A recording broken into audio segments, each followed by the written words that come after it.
Ako si Dolfo, 50 taong gulang, at ito ang aking kwento. Kasalukuyan ako naninirahan dito sa Quezon. Payapa ang buhay at masasabi kong kontento ako. May maliit akong tindahan dito ng mga gulay at araw-araw kaming nakikinig sa channel mo, Boss Creep. Ang totoo niyan, sa isang tindera ko lang natuklasan ang mga horror channel na tulad nito. Fan kasi ako ng Gabi ng Lagim noong kabataan ko. Kaya ayun, inaraw-araw ko na ang pakikinig sa mga ganitong channel, especially dito sa channel mo. Gustong gusto ko kasi ang mga kwento mo, boss. Sulit talaga pakinggan. Tapos ang haba pa. Kaya saktong-sakto na pang-aliw namin dito maghapon ang mga istorya mo, lalo na kapag patay ang oras. Ito nga palang isishare ko ay karanasan ko mismo noong kabataan ko pa. 80s pa to nangyari, pero hanggang sa mga sandaling ito ay hindi ko pa rin malilimutan ang mga nakakakilabot na naranasan ko sa probinsya ng bayaw ko. Halos isang buwan na lang ng mga panahon na yon ay kagraduate na ako ng high school sa lugar namin sa Maynila. Pero dahil nga sa mga kalokohan ko dati, hindi ko na nagawang makatungtong ng entablado. In short, hindi ako nakagraduate ng high school. Sinapa ko kasi yung teacher ko. Bastusin ba naman yung girlfriend ko? Kaya ayun, malaking iskandalo ang kinasangkutan ko. Nagulpi pa ako ng tatay ko noon dahil nga sa mga ginawa ko. At dahil doon ay nakuha ko pa magrebelde. Napatropa ako sa mga tulad kong maloko hanggang sa nasangkot ako sa isang rambulan na talaga namang kinakailangan akong ilayo ng mga magulang ko sa lugar namin. Wala namang napatay, pero syempre may naagrabyado at yon ay ang grupo ng mga nakaaway namin. Sa takot ng mga magulang ko na mabalikan ako, pinauwi muna ako sa lugar ng ate ko doon sa probinsya nila Bayaw. Hindi ko nasasabihin kung saan banda yon, pero dito lang din sa Luzon. Alam ko namang maraming magagalit ng dahil dyan. Basta, kayo na lang ang bahalang manghula kung saan ang eksaktong lugar na yon. So ayun na nga, wala na ako nagawa nang ihatid na ako ni mama at papa kila ate. Nahihiyaman sila pero no choice na Kesa ipadala ako sa probinsya nila nanay sa Bohol. Mas malayo daw kasi. At least dito, ilang oras na biyahe lang, mapupuntahan nila agad ako. Sa totoo lang, nanibago ako sa lugar na yon. Ikaw ba naman, laking Maynila? Maingay at maliwanag. Kahit hating gabi na, ay may matatanaw ka pang tao sa labas. Hindi katulad sa lugar na yon. 6:00 pa lang ng hapon, ay halos wala ng tao. Medyo magkakalayo din ang mga bahay, pero kahit papano, ay may mga katabi kami sa lugar na yon. Habang tumatagal, ay parang mababaliw na ako sa probinsya nila Bayaw. Wala kasing mapaglibangan, tapos wala pa akong tropa. Ang corny talaga. Puro hayop ang nasa paligid at kung may mga tambay man, mga matatandang naguhuntahan at ang karamihan sa kanila ay mga sabungero na may kanya-kanyang tangan na manok. Hindi naman ako makarelate sa mga pinag-uusapan nila kahit pa nga Tagalog ang gamit nilang salita. May mga kabataan naman na tulad ko pero abala sila sa mga kanya-kanyang trabaho bukod sa pag-aaral. Lumipas pa ang ilang linggo bago ako nagkaroon ng mga tropa. Nagsimula yon sa basketball hanggang sa nagkagaanan na kami ng mga loob. Ang cool kasama nila Froy at Julio. Palibhasa, pareho ko ay hindi rin sila taga doon. Bakasyonista kumbaga. Kaya tulad ko ay naghahanap din sila ng mapaglilibangan. Unti-unti na kami nagkakaroon ng mga barkada sa lugar na yon. Pero syempre, kaming tatlo ang tropang dikit. Habang tumatagal, ay marami kaming natutuklas ng kakaibang bagay sa lugar na yon. At karamihan ay puro kababalaghan. Tulad na lang ng kinuwento sa amin ng isa naming naging barkada na si Mario. Nagbabantay kasi siya sa babuyan ng kuya niya. Doon siya natutulog sa isang kubo. Matagal niya na daw ginagawa yon. Pero nung isang gabi daw ay may naranasan siyang nakakakilabot. Sa kalagitnaan daw ng pagkahimbing niya ay biglang umuga ang kabuuan ng kubong tinutulugan niya. Baka naman nananaginip ka lang, Mario. Hindi, Proy. Ang totoo nga niyan eh. Yun din ang hinala ko nung una. Pero nung muli kong ipikit ang mga mata ko, bigla na namang umuga yung kubo. Oh, tapos, ano nangyari? Baka naman nakainom ka lang ng alak. Hindi, Dolfo. Normal na normal ako ng mga sandaling yon. Eh ano nga sumunod na nangyari? Napasulyap ako sa bintana at maniwala kayo o sa hindi, tumambad sa paningin ko ang napakalaking tao. Pulang-pula ang mga mata niya at nanlilisik. Tapos yung mukha niya, punong-puno ng itim na makapal na balahibo. Baka naman guni-guni mo lang yun, Mario. Ang hilig mo kasi magbasa ng comics eh. Alam ko ang nakita ko, Julio. Isang Isang kapre. Ang totoo nga niyan, napaihi ako sa pantalong ko nang dahil sa sobrang takot. Kapre? Baka si Mang Severino lang yun. Baka nagmamauwi na naman at naghahanap lang ng away. Sa totoo lang, pati ako ay natawa na rin sa mga narinig ko sinambit ni Mario. Kung sa bagay, nasa probinsya nga pala kami. Malakas ang paniniwala ng mga tao dito tungkol sa mga kababalaghan. Madalas ko kasing naririnig yon sa mga sabungerong naguhuntahan tuwing umaga. Minsan tungkol sa engkanto, kung minsan sa maligno. Minsan naman kesyo kinulam si ganito at kadalasan ay inaswang si ano. Mga ganong kwentuhan. Pero para sa kanila ay natural na lang na ganon ang pagchismisan. Inaamin ko naman na interesado akong pakinggan ang mga ganong kwentuhan. Medyo nakakaliw kasi. Kesa naman sa tuwing pagchichismisan nila ang buhay ng mga may buhay. Noong mga oras na yon ay hindi talaga ako naniniwala sa kabapalaghan na yan. Wala namang kasing ganon sa Maynila. At dahil sa buryo kami nila Julio at Froy, nagpresenta kaming tatlo na samahan si Mario sa kubong tinutulugan niya. Gusto naming malaman kung totoo ba talaga ang sinasabi niyang kapre. Pero sa 3 gabi na inilagi namin doon, wala naman kami naramdaman na kakaiba. Mukhang nagoyo kami ni Mario.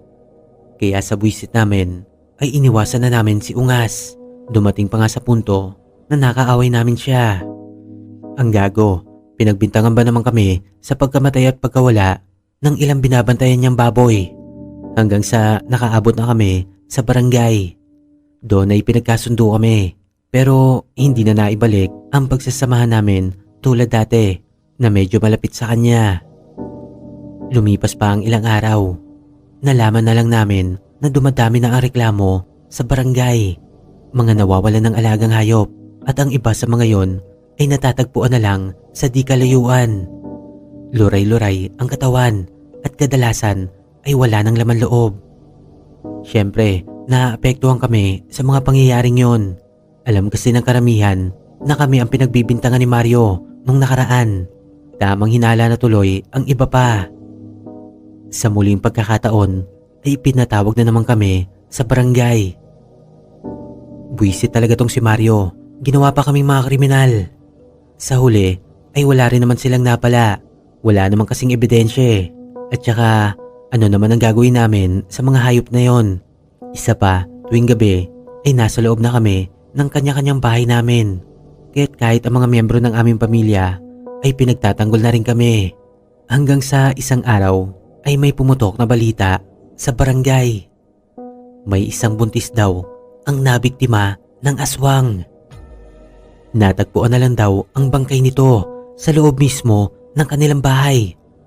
Walang awa daw itong pinaslang at iniwang wakwak ang tiyan. Wala nang laman ang loob nun. Maging ang sanggol sa sinapupunan nito ay naglaho na rin. Nakakagimbal talaga ang palitang yon. Pero sa kabilang banda ay napabuti ang lagay namin nila Julio at Froy. Tumibay kasi ang paniniwala ng mga tao doon na may aswang na naman daw na gumagala sa kanilang lugar. At syempre, naibintang na sa aswang ang mga pagkawala at pagkamatay ng mga hayop noong nakaraan. Hindi naman nila kami maparatangan ng mga aswang dahil ang mga albularyo na mismo nagsabi na tao kami nila Froy at Julio at hindi mga halimaw. At dahil sa nangyaring yon ay naging mas malapit kami sa isa't isa. Kami na talaga ang madalas na magkakasama. Medyo iniiwasan na rin namin ang ibang mga tao Kung mapasama man kami sa kanila ay sa larong basketball na lang. At dahil sa wala namang halos mapaglibangan sa lugar na yon, ay napadalas na lang ang pagligo namin sa ilog. Kung minsan pa nga ay halos maghapon na kami doon at nagbabaon na lang kami ng makakain. Sa pamamalagi namin sa tabing ilog ay nakasanayan na namin makita ang isang matandang babae na palaging natawid sa hanging bridge na nakakonekta mula sa aming baryo papunta sa kabilang ibayo. Medyo nawiwirduhan nga kami sa matandang yon kasi laging nakatitig sa amin yon kada daan niya ron. Hindi naman siya masamang tumingin pero nakatitig lang siya sa amin. Medyo nakakatakot lang talaga. Alam niyo yung typical na itsura ng isang matanda sa isang nakakatakot na pelikula. Halos puti na ang mahahaba at buhagag na buhok nun. Tapos parang lumang saya na yung damit niya at kulubot na rin talaga ang mga balat. Bihira lang ang nadaan sa tulay na yon kasi wala namang halos nakatira sa kabilang ibayo. Masukal kasi sa parte na yon at pawang kagubatan lang ang natatanaw namin. Hindi kami sigurado kung may nakatira nga ba sa lugar na yon, pero mahigpit kami pinagbabawalan na gumawi sa lugar na yon, lalo na mga dayo lang kami. Siyempre sinusunod naman namin yon kahit na gustong gusto namin i-explore ang lugar na yon. May mga grupo din ng tao ang minsan napapadaan sa tulay na yon pero hindi namin sila tinititigan. Yun kasi ang bilin sa amin ng mga taga doon. Huwag na huwag kaming titingin kapag may dumadaan sa tulay na grupo ng mga tao, lalo na kung may dala itong mga baril. Mga taong labas daw ang mga yon o mas kilala sa tawag na rebelde. Sa oras daw kasi natitigan namin ng mga yon ay mahahalata nila na hindi kami taga doon sa lugar na yon, kaya't pasimpleng sulyap na lang ang ginagawa ko. Medyo nakakakaba kasi makikita mo talaga mahahaba ang baril na tanga nila. Hindi naman nila kami ginagambala at mukhang mababait naman sila, pero syempre nakakatakot pa rin. Isang araw ay may malakas na bagyo ang dumaan sa probinsyang yon na ikinasira ng tulay. Grabe naman kasi talaga dahil sa sobrang lakas at halos walang tigil na pag-ulan, umapaw talaga ang ilog. Inabot ang tulay. May ilang kabahayan pa nga ang natangay. Maging ang mga alagang baboy nila Mario ay hindi rin nakaligtas sa kalamidad na yon. Nag-iwan na mapait na trahedya ang bagyo na yon at sobrang dami talaga naapektuhan.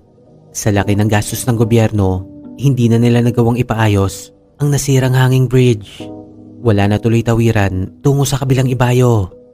Pwede naman tiyagain ang mababatong daan. Yun nga lang, mababasa ka pa rin talaga. Mula nga na masira ang tulay na yon, ay halos hindi na namin nakita pa ang matanda. Pero isang hapon ay hindi namin napigilan mamangha nila Froy. May dumaan kasing isang napakagandang dilag.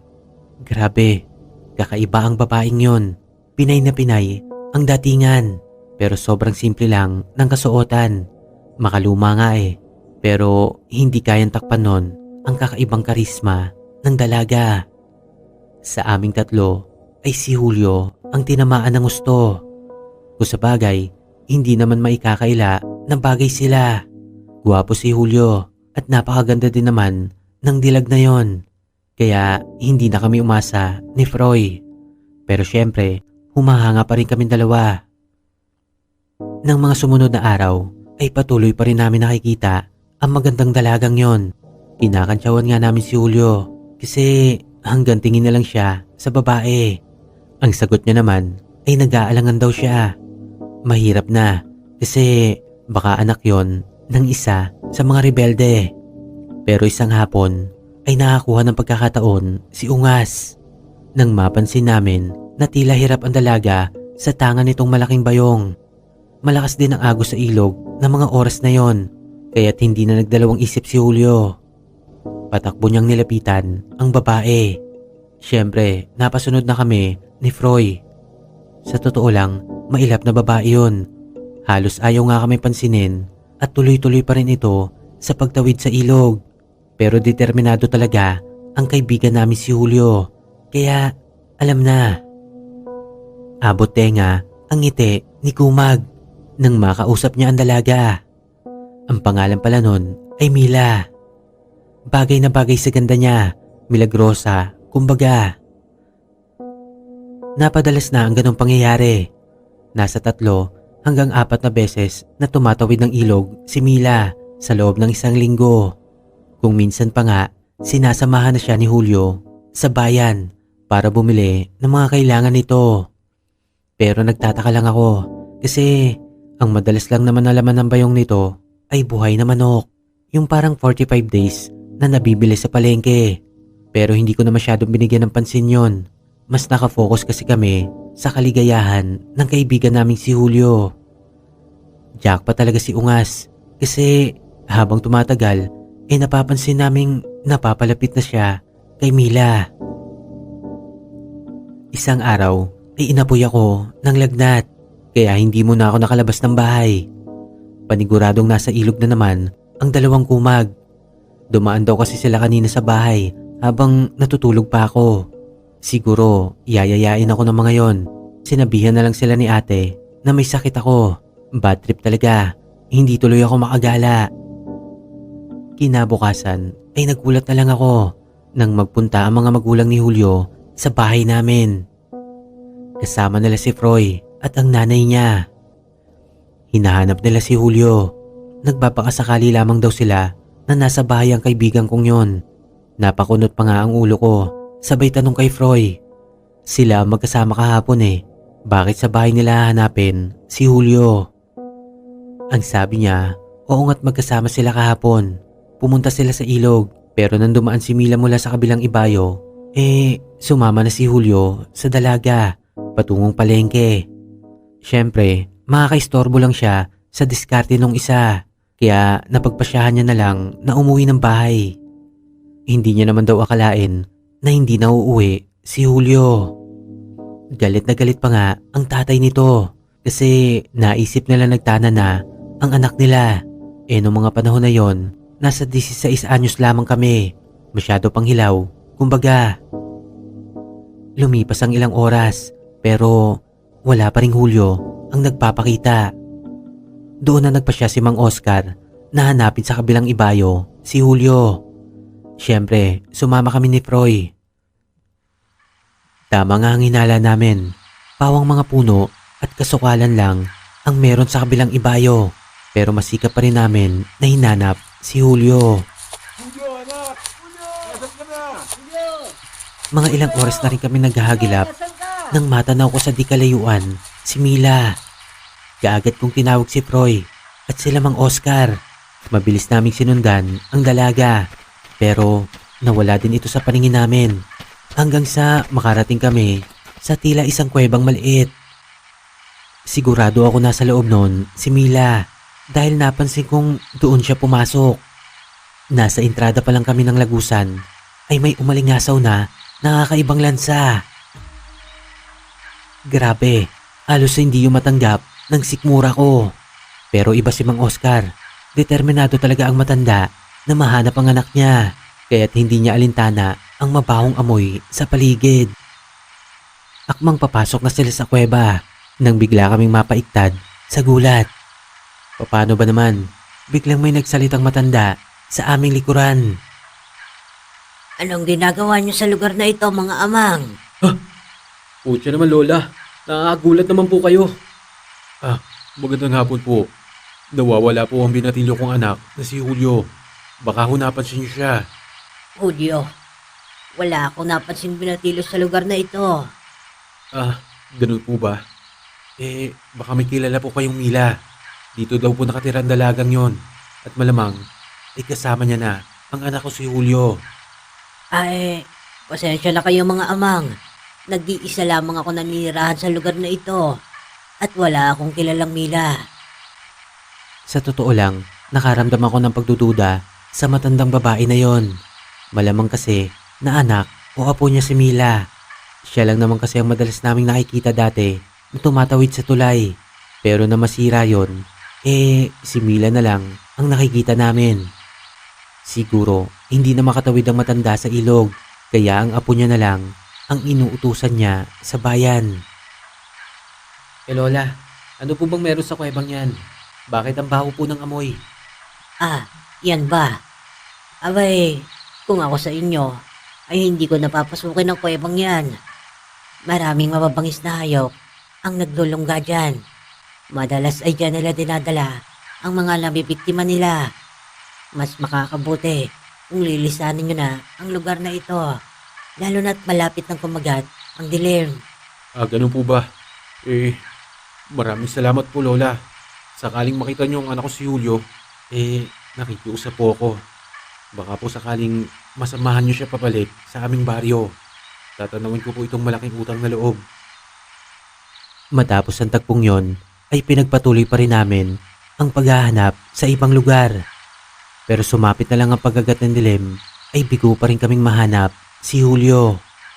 Ni isang bakas niya ay wala talaga. Bago pa umuwi si Froy, ay pasimple niya akong kinalabit. Iisa lang pala kami nang iniisip. Maging siya pala ay nagdududa rin sa matandang babae. Kaya ng gabing yon ay may nabuong plano sa amin. Iimbestigahan namin ang matandang yon. Total hindi naman pala ganun kadelikado sa kabilang ibayo. Bakit hindi namin subukan? Kinabukasan nga ng maaga ay nagtungo kami sa ilog upang tumawid papunta sa kabilang ibayo. Pero nabigla kami nang matanaw namin sa di kalayuan ang matandang babae.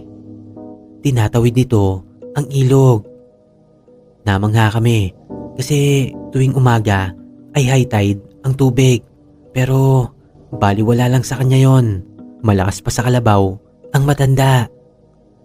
Pasimple namin siya sinundan tungo sa palengke. At tulad ni Mila, mga buhay na manok din ang binili niya.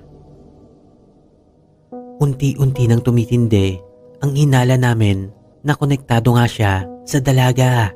Patuloy naming sinundan si Tanda hanggang sa kabilang ibayo. Sa palagay naman namin, hindi siya nakakahalata.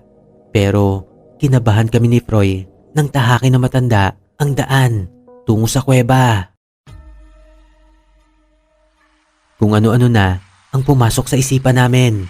Pero nakakapagtaka, hindi kasi siya pumasok sa loob nun. Nagpatuloy sa paglalakad ang matanda. Pero sa kamalas-malasan ay nawala siya sa aming paningin. Buwisit kasi itong si Froy. Ang bagal kumilos. May katabaan kasi. Pagod na raw siya. At isa pa, halata ko rin na kinakabahan si Ungas. Halos mawala na kami ng pag-asa. Ilang minuto na rin kasing nawala yung matanda. Pero bigla kaming nabuhayan na makakita kami ng isang maliit na kubo. Nasa gitna yon ng kasukalan. Maingat naming nalapitan yun ni Froy at sabay pa kami nagulat nang mapansin namin na naglalakad si Mila tungo sa kubo na yon. Nagtaka pa nga kami dahil bitbit niya na ang bayong na dala ng matanda kanina. Malamang sinalubong niya ang lola niya, pero nasaan na ang matanda? Nagulat na lang ako nang marinig kong sumigaw na malakas si Froy. Tinawag niya si Mila. Hoy! Mila! Buwisit talaga tong si Ungas. Nagdesisyon bigla na mag-isa. Agad na napalingon sa amin ang dalaga. Halatang nabigla din ito. Mabilis siya naglakad tungo sa likod ng kubo. No choice na kami kundi takbuhin siya. Mila! Mila, saglit lang! Mila! Mila, sandali! Ganun na lang ang pagkagulat namin nang sumalubong sa aming daan ang matandang babae. Bigla na lang siya lumitaw mula sa likod ng kubo. Anong ginagawa nyo dito sa bahay ko? Pasensya na po kayo, Lola. Nakita po kasi namin si Mila kanina eh. Pumunta siya dito sa likod. Hinahanap lang naman po namin ang kaibigan naming si Julio. Hindi ba't sinabi ko nang walang Mila dito? At wala dito ang hinahanap nyo? Umalis na kayo sa pamamahay ko. Opo, Lola. Pasensya na po. Teka, huwag nyo nang itago ang kaibigan namin. Ilabas nyo siya. Alam naming nandito lang siya. At alam din namin na apo nyo si Mila. Dolpo, ano ba? Umalis na tayo. Wala naman tayong ebidensya na nandito nga si Julio. Huwag ka matakot, Froy. Alam natin na may hindi tama dito. At hindi ako aalis sa lugar na to hanggat hindi nila lalabas si Julio. Pero pre, ako nang bahala dito. Sumang-ayon ka na lang. Bueno, kung mapilit kayo, ay mukhang wala na akong magagawa pa. Hanyo't makikita nyo rin ang kaibigan nyo. Nakita mo na. Sinasabi ko na nga ba na tama ang hinala natin eh. Maghintay lamang kayo dito. At maya-maya rin ay uuwi na sila. Maupo muna kayo dyan nang makapagtsaa. Kahit papano ay bumaba na ang tensyon sa paligid. Mabait naman pala ang matanda. Malamang ay pinagtakpan niya lang si Mila at Julio. Kung bakit kasi kailangan pang itago. Pwede naman sila maging magnobyo. Pinag-alala pa kami. Maya-maya pa ay naglabas na ng 2 tasa ng tsaa si Manang. Tapos may kasama yung 2 malukong. Ewan, parang champurado ang laman nun. Sakto naman. Wala pa kasi kaming almusal ni Froy. Kaya't kumakalam na rin ang sikmura namin. Kaagad naman yung nalantakan ni Ungas. Kasunod nun ay nagpaalam ang matanda. Pupuntahan niya lang daw kung saan naroroon ang 2. Ipinagpatuloy lang namin ni Froy ang ginagawa namin pagkibog. Halos mga lahati na nga ang kinakain niya nang biglang mabulunan si Ungas. Mabilis ko namang inabot ang tasang may tsaa upang ipainom sa kanya. Sa kabila ng init nun ay tuloy-tuloy ang paglagok na ginawa ni Froy. Pero natigilan siya nang tila may kung anong solido daw ang sumabit sa kanyang lalamunan. Ganon na lang ang kilabot na gumapang sa katawan naming magkaibigan nang makakita kami ng ilang piraso ng daliri mula sa tasang pinag-inuman niya. Halos maubos na ang likidong nasa loob nun, kung kaya tumambad sa amin ang karimari-marem na nakahalo doon. Kaagad kong itinapon sa sahig ang laman ng tasa ko. Doon ay kitang-kita ko ang ilang pirasong laman ng tao. May putol na dila, tenga at kung ano-ano pa. Sabay kaming napaduwal ni Froy habang nanlalaki ang mga mata namin. Sinikap namin makatakbo gamit ang buong lakas namin habang patuloy pa rin kami na sumusuka. Gimbal na gimbal kami sa pangyayaring yon at halos hindi kami makapaniwala ni hindi namin nalasahan ang ipinakain sa amin ni Tanda. Habang tumatakbo kami papalayo ay may kakaiba ako naramdaman. Utya, nagdadalawa na ang paningin ko. Nang lingunin ko sa likuran si Froy ay nakandusay na ito at hinang-hina. Sinubukan ko pa siyang balikan pero tuluyan na rin akong nabuwal. Gumapang kami papalapit sa isa't isa at sinubukan naming tumayo. Pero tila may mabigat na nakadagan sa aming mga ulo. Bago ko pa mapikit ang aking mga mata ay natanaw kong unti-unting lumalapit sa amin si Mila habang nakangiti ito nang nakakakilabot. Nagising na lang kami ni Froy sa gitna ng isang madilim na lugar. Umaalingasaw ang baho sa buong paligid. Halos hindi na kami makahinga ng maayos. Dolbo, nasan tayo? Anong gagawin nila sa atin? Bakit tayo nakatali? Ewan ko, Froy. Hindi ko alam kung ano ang binabalak nila sa atin. Pero kailangan na nating makatakas sa lugar na to. Mahigpit ang pagkakagapos sa amin ni Froy na para bang ginawa kaming mga baboy. Pero hindi ako makakapayag na dito matapos ang buhay ko. Kaya't ginawa ko ang lahat upang makalagan ang mga lubid sa aking kamay at paa. Mabuti na lang talaga may nakapa akong matulis na bato at doon ko sinimulang kalagan ang tali sa aking kamay. Tagumpay ko namang nagawa yon, sabay kalag din kay Froy. Nangangapa kami sa dilim at hindi namin halos maaninagan ang paligid. Pero alam ko kung nasaan kami. Nasa loob kami ng kuweba na dapat sana ay papasukin namin kahapon. Hindi naman nagtagal ay nakahinga na kami ng maluwag nang matanaw namin ang kapirasong liwanag sa di kalayuan. Panigurado, nasa dulo nun ang lagusan papalabas. Nagmamadali naming tinungo yun. Kahit pa nagkanta-sugat-sugat na ang mga paa at braso namin. Matutulis kasi at madudulas ang mga bato sa paligid. Pero wala na kaming paki doon. Ang importante, makauwi kami ng buhay. Nang tuluyan na naming marating ang lagusan, ay nabigla kami ni Proy.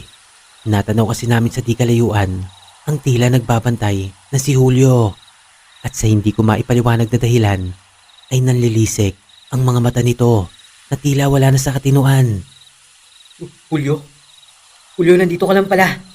Tara na, kailangan na nating umuwi. Sobrang nag-aalala na ng tatay mo. Matagal na siya naghahanap sa'yo. Julio, anong nangyari sa'yo? Hindi mo ba kami nakikilala? Lalong nanlisik ang mapupulang mata ng kaibigan namin at tila galit na galit ito. Parang gusto kaming atakihin. Julio, pare, huwag ka na magbiro ng ganyan. Tara na, umuwi na tayo. Teka, Froy, huwag ka lumapit sa kanya. May mali. Parang hindi tayo nakikilala ni Julio. Anong hindi nakikilala? Paano nangyari yun? Froy, makinig ka sa akin. Tumakbo na tayo. Hindi pwede. Eh di ba nga kaya tayo nandito? Para sa kanya? Balikan na lang natin siya. Kailangan natin makahingi ng tulong. Hindi. Hindi ko iwan dito si Julio. Kung gusto mo, umalis ka. Sige. Basta ako, dito lang. Nagimbal ako sa sobrang kilabot na dumaloy sa buo kong pagkatao nang biglang dambahin ni Julio si Froy. Grabe, ang taas ng nilundag niya na para bang isang palaka. Julio, tumigil ka. Hindi mo ba kami nakikilala? Dolpo! Dolpo! Sobrang nataranta ako ng mga sandaling yon. Hindi ko na halos alam ang gagawin sa sobrang pagkabigla. Kusa ng kumilos ang katawan ko upang damputin ang isang matabang sanga. Buong lakas kong ipinalo yon sa likod ni Julio. Pero parang hindi niya ininda yon. Patuloy niyang dinaluhong si Froy at nakagat niya na ang braso ng kaibigan namin. Doon na ako nagpasya na patamaan na siya sa ulo. Halos makailang palo na ako bago pa tuluyang bumagsak si Julio. Tuguan na ang ulo niya pero nakadilat pa rin ang nanlilisik niyang mga mata. Kaagad kong tinulungan bumangon ang duguan na rin na si Froy. Mabuti na lang talaga at sa braso lang ang tama niya kaya't nagawa niya pang makatakbo. Nadagdagan pa ang kilabot ng aming nadarama nang makarinig kami ng tila angil ng isang mabangis na hayop. Hindi basta hayop yon. Nagmumula ang tinig na yon sa isang halimaw.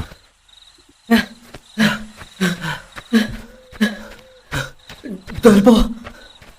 Mamamatay na tayo! Mamamatay na tayo! Ano ka ba, Proy? Umayos ka! Makakauwi pa tayo! Huwag ka masiraan ng loob!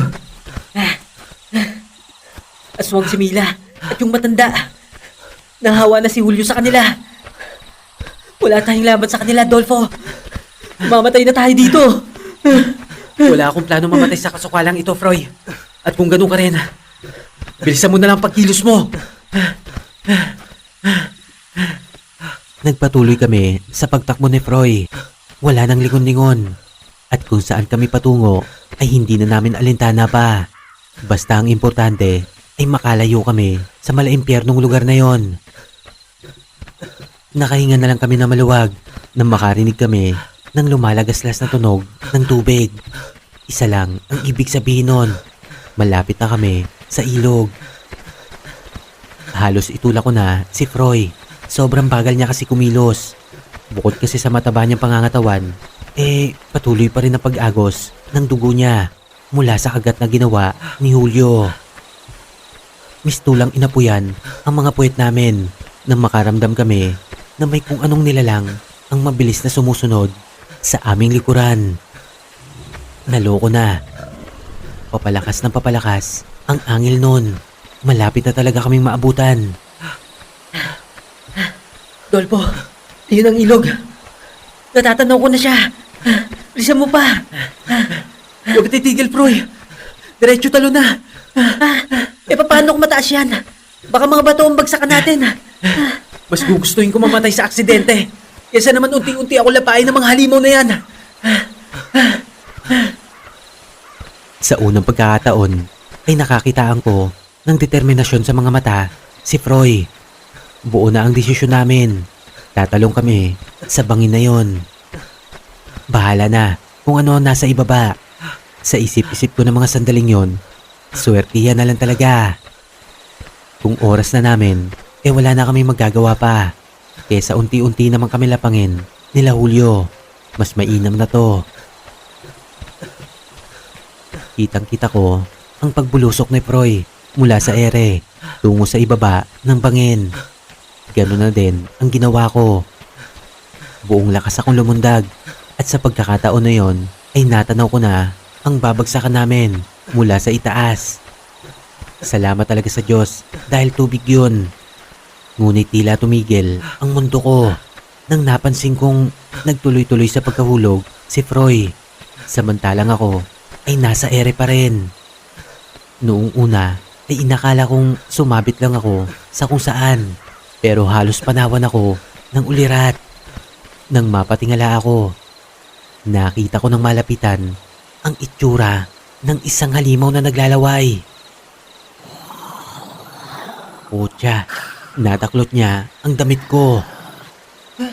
Proy! Tulungan mo ako! Buong lakas ako nitong hinatak at binalibag pabalik sa kasukalan. Halos panawan na ako ng pag-asa ng mga sandaling yon. Ang malas, bakit naabutan niya pa ako? Hindi ko na maigalaw ang katawan ko. Pakiramdam ko talaga nabalian ako ng buto. Wala na ako nagawa nang unti-unting lumapit sa akin ang aswang na yon. Hindi ko makilala kung sino siya, pero malamang si Julio na to.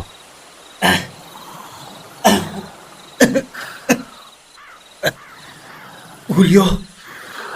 Pare, maawa ka sa akin. Hindi mo na ba talaga ako naaalala? Pare, huwag mo namang gawin sa akin to. Kaya lang naman kami naparito upang hanapin ka at maiuwi. Nag-aalala lang kami. Mga pangas kayo. Hindi na dapat kayo bumalik sa lugar na ito. Pero sakto lang. Dahil ang puso mo ang kukumpleto sa pagiging aswang ng mahal kong si Julio. Doon ko napagtanto na hindi si Julio ang aswang na to, kundi si Mila. Walang ya kayo. Ginawa niyong halimaw si Julio. Mga mamamatay tao kayo. Kayo pala ang nabibiktima sa baryo namin. Pagbabayaran niyo rin ang mga kasamaan niyo. Humanda ka sa katapusan mo. Pangas ka. Wala na ako nagawa kundi ipikit na lang ang mga mata ko. Hindi talaga ako makapaniwala na dito na matatapos ang buhay ko. Madami pa naman sana akong pangarap, pero sa huli ay magiging pagkain lang pala ako ng mga aswang. Pero kaagad kong minulat ang mga mata ko nang makarinig ako ng tila isang komosyon. Nakita ko sa di kalayuan ang pagpapambuno ni Julio at ng aswang na si Mila. Julio! Dolpo, walis ka na habang may pagkakataon pa. Julio! Hindi kita maaaring iwan dito. Huwag na matigas ang ulo mo, Dolpo. Ako nang bahala dito.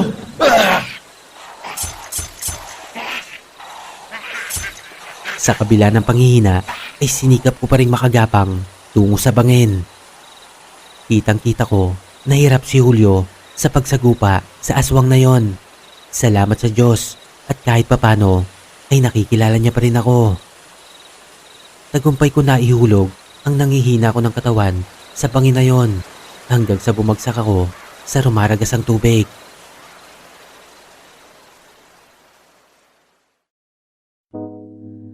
Nagising na lang ako sa bahay ni ate. Napaluha pa ako nang mapagtanto ko na nakaligtas pala ako. Maging si Froy ay nasa tabi ko na. May kung ano-anong nakatapal na tuyong dahon sa sugat niya. Sa paligid naman namin ay maraming nakikiusosyo na kapitbahay at may matanda rin sa harapan ko. Madali ko nahulaan na isang albularyo yon. Inuurasyon na niya kasi ako ng mga sandaling yon. Nalaman ko na lang na sinugod na pala ng mga kalalakihan sa baryong yon ang bahay nila Mila sa pangunguna ni Mang Oscar. Naikwento na kasi ni Froy ang lahat na nangyari sa amin. Ilang beses din nilang ginalugad ang kasukalan sa kabilang ibayo pero hindi na nila natagpuan pa si Mila at Julio. Maging ang matandang babae ay hindi na rin nila nakita. Sa loob ng kuweba ay may natagpuan silang mga ilang piraso ng katawan ng tao. Mga buto na lang daw yon at ang iba ay nag-uumpisa palang maagnas. Kaya pala sobrang baho sa lugar na yon. Walang araw na hindi umiiyak ang tatay ni Julio na si Mang Oscar. Hindi niya matanggap ang pagkawala ng pinakamamahal niyang anak. Sinubukan na rin nilang lumapit sa mga taong labas, ngunit hindi rin nakatulong ang mga yon upang matagpuan si Julio. Simula nun ay hindi na kami masyado naglalabas ni Froy, lalo na nang kumalat ang bali-balita na namamataan daw ng mga kabataan si Julio. Bumabalik daw yun sa baryo nila. Kung minsan pa nga daw ay nasa ilog ito, minsan naman ay nakikita rin sa ibabaw ng bubong nila. Kaya't sa sobrang takot ko ay nagpasya na ako magpahatid sa Maynila. Ganon din naman ang ginawa ni Froy. Simula nga nun ay hindi na ako bumalik pa sa lugar nila ate. Wala na rin ako naging balita kay Julio at Froy. Wala na rin talaga akong balak na alamin pa kung ano na ang nangyari sa kanila. Payapa kong ipinagpatuloy ang pamumuhay sa Maynila hanggang sa nakapag-asawa na ako at tuluyan ng nanirahan dito sa probinsya ng Quezon. Maraming salamat sa lahat ng nakinig na kwento ko. Totoo po ang aswang. Saksing buhay ako na magpapatotoo. Sa mga hindi naman po naniniwala ay hindi ko na po kayo pipilitin. Pero mauunawaan nyo na rin ako kapag dumating na ang sandali na makainkwentro nyo sila. God bless sa channel mo, Boss Creep, at sa lahat na nakikinig sa Tales from the Creepinoy, Dolfo ng Quezon.